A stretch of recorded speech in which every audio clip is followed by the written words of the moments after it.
एक बार इंद्र अपने रास्ते से कहीं जा रहे थे हाथी को लेकर, और रास्ते में भेंट होती है दुर्वासा ऋषि से। दुर्वासा ऋषि प्रसन्न होकर इंद्र को एक अपने गले से माला उतार कर देते हैं, और वो माला इंद्र लेता है, लेकर अपने गले से उतारकर हाथी की सूंड पर फेंक देता है, और वो माला नीचे गिर जाती है, हाथी के पांव के नीचे आ जाती है। दुर्वासा ऋषि वापिस वहीं उसी रास्ते से गुजरते अपनी माला पहचान जाते हैं, और माला देखकर बड़ा क्रोध आता है कि तुझे बड़ा अभिमान है 3 लोक 14 भुवन का।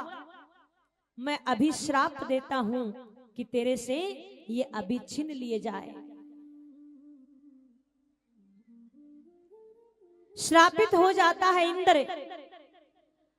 अब देखिए शुक्राचार्य जी जो हैं वो इस इंतजार में रहते हैं कि देवताओं को कब क्या होता है।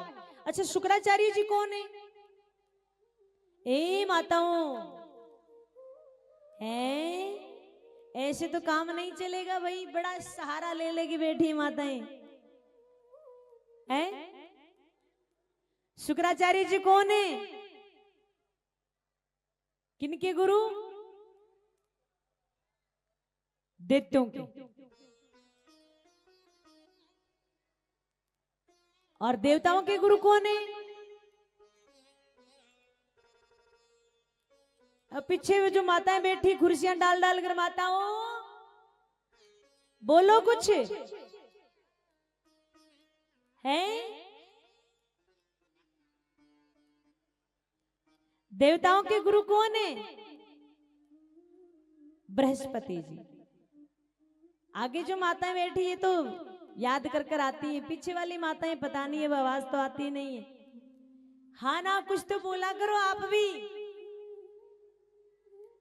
ताकि हम यहां से चले जाएंगे तो याद रहेगा कि बगनोचा की जो माताएं थी बड़ी समझदार, तुरंत जवाब दिया करती हर बात का है।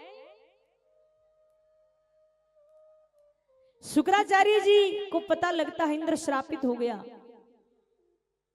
दैत्यों को कहते हैं आक्रमण कर दो, इंद्र श्रापित है। आक्रमण कर दिया, 3 लोक 14 भुवन ले लिए। अब महाराज देवता दौड़े दौड़े गए भगवान के पास, क्या करें? भगवान ने कहा अब कुछ नहीं होना है, इंद्र श्रापित है। तो बोले क्या करें? बोला अब तो समुद्र मंथन किया जाए। और समुद्र मंथन अकेले कोई नहीं कर सकता, ना दैत्य कर सकते ना देवता कर सकते, दोनों को मिलना पड़ेगा।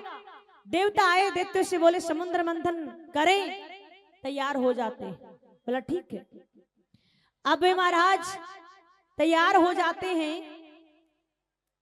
बोला ठीक है, तो मंथन की तैयारी करते हैं। मंथन की तैयारी करते हैं।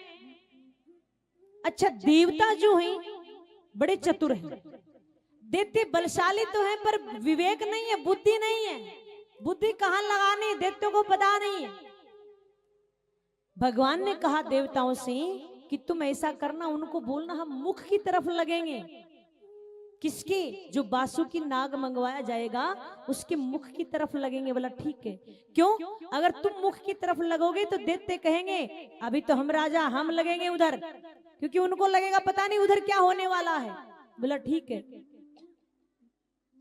अब महाराज क्या होता है, समुद्र मंथन की तैयारी कर लेते हैं। मंदराचल पर्वत को मंगाया जाता है।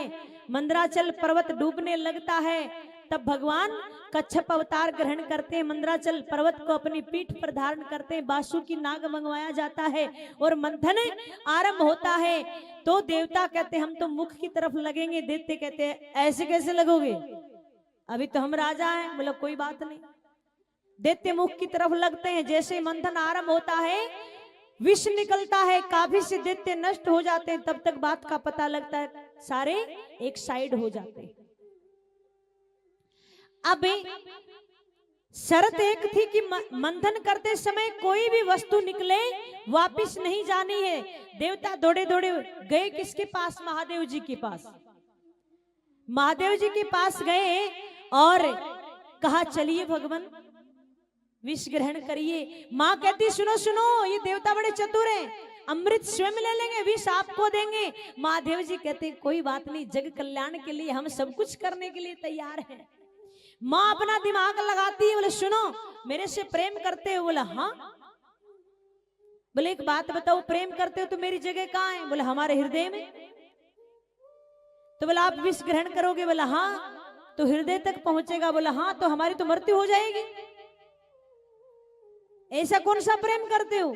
तब महादेव जी कहते हैं देवी चिंता मत करो। और महादेव जी जाते हैं, जाकर विष ग्रहण करते हैं और उस विष को गले से नीचे ही नहीं उतरने देते हैं।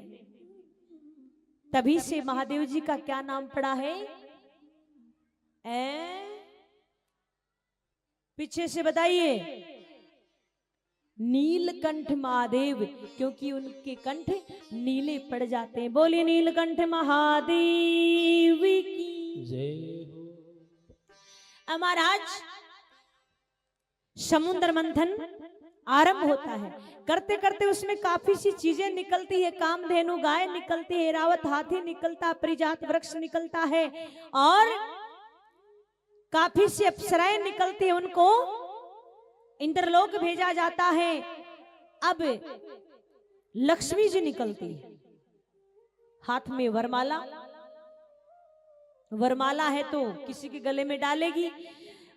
जब समुद्र मंथन हो रहा था, देवता थे, दैत्य थे और संत महात्मा भी वहां थे। मां निकलती है, वरमाला हाथ में। सभी वरमाला देखते तैयार हो जाते हैं कि वरमाला तो किसी को पहन आएगी। देवताओं को देखती है मां लक्ष्मी, विचार करती है, बलशाली है, बुद्धि भी है, लेकिन घमंड बहुत है, चल पड़ती है आगे। दैत्यों को देखती है, बोला बलशाली है लेकिन विवेक नहीं है, बुद्धि नहीं है, थोड़ी आगे चलती है। संत महात्मा ऋषिगणों को देखती है, बोला बलशाली भी है, विवेक है, बुद्धि है, लेकिन क्रोधी बड़े हैं, बात बात पे क्रोध आ जाता है। संत महात्माओं को देखते हो ना, गुस्सा नाक पे ही रहता है, आगे चल पड़ती है। जैसे आगे बढ़ती है, सामने से भगवान आते दिखाई देते हैं और भगवान को देखकर ठहर सी जाती है।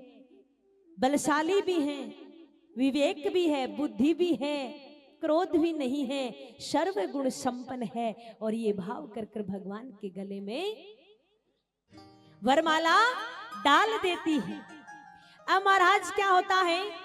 समुद्र मंथन होता है, अमृत निकलता है और जैसे अमृत निकलता, अमृत को देखकर सभी आपस में झगड़ने लग जाते हैं। दैत्य कहते हम लेंगे, हम राजा हैं। देवता